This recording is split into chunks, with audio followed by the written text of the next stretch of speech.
안녕하세요. 김재환입니다. 한국 현대사에서 중요한 사건으로 꼽으라면 어떤 사건을 떠올리게 되십니까? 1950년에 발발한 6.25 전쟁을 떠올리는 사람도 있을 겁니다. 역대 정권에서 남북 통일 문제를 풀기 위해 가진 노력을 다하겠다고 했지만 오히려 분단은 고착되어 가고 있습니다.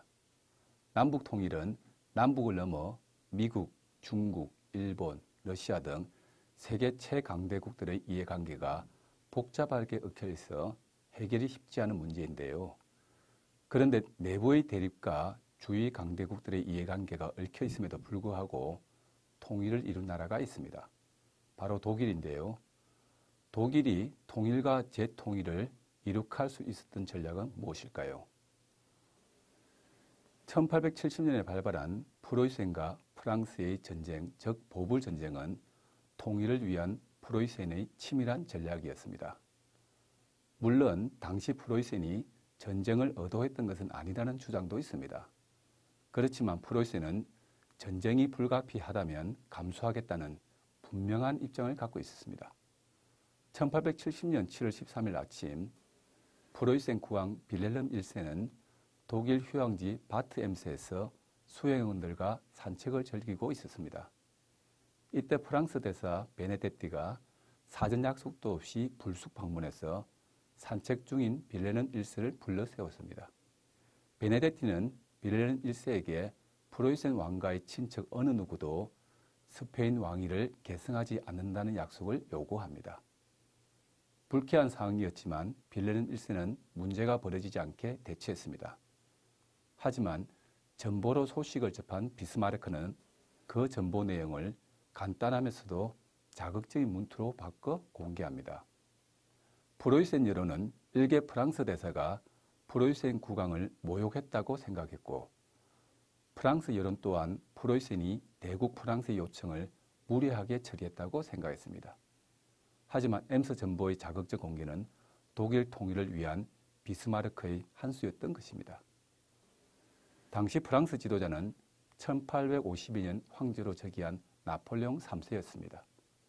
그는 유럽 질서와 프랑스 국내 정치를 주도하기 위해서 자신이 프로이센 국왕보다 우위에 있다고 천명하고 싶었습니다. 그래서 프랑스는 1870년 7월 19일 프로이센에게 전쟁을 먼저 선포하게 됩니다. 하지만 나폴레옹 3세는 프로이센이 엠스 정보를 자극적으로 공개했다는 사실에서 프로이센의 전쟁 의지 그리고 승리 가능성을 미리 알아차렸어야 했습니다.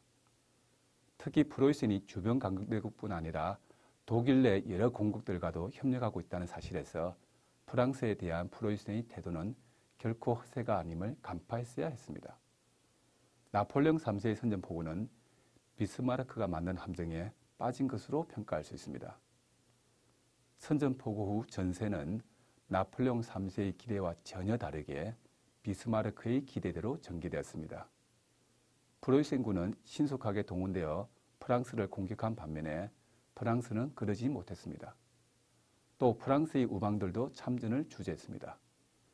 프랑스의 편이었던 남부 독일 공국들은 오히려 프로이센의 편에서 참전하였습니다. 프랑스의 선전포고가 독일 국민을 결속시켰던 것입니다.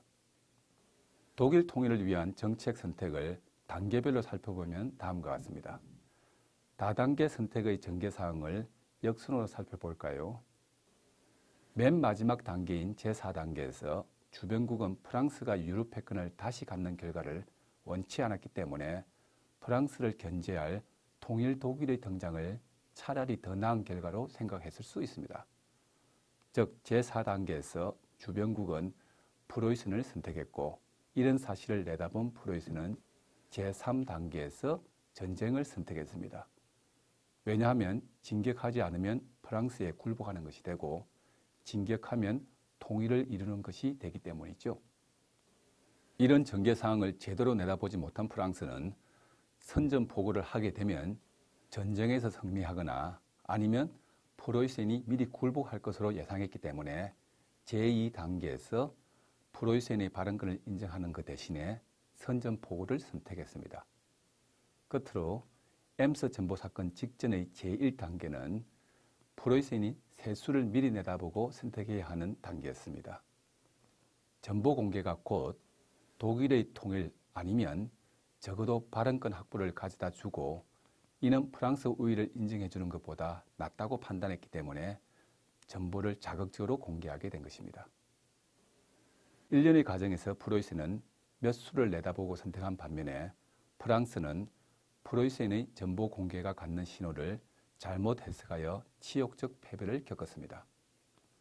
프로이센은 프랑스, 러시아와 협력한 상태에서 오스트리아와 일전을 벌였고 또 여러 독일 공국들과 협력하여 프랑스와 전쟁을 치렀습니다.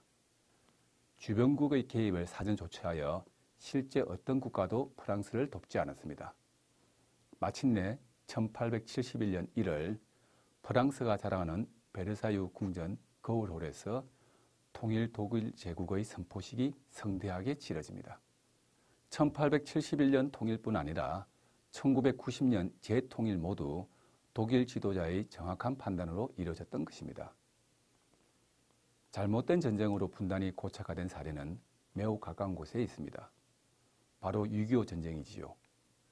잘못된 판단으로 시작된 전쟁은 민족 통일은커녕 진정한 남북 교류조차 반세기 이상 불가능하게 만들었습니다.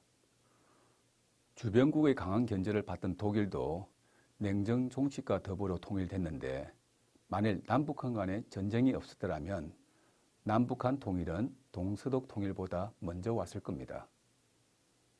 통일은 무작정 기다리며 오는 것도 아니고 또 무모하게 추진해서 이루어지는 것도 아닙니다. 여러 수를 내다보는 전략적 준비와 추진이 있어야 실현될 수 있습니다. 감사합니다.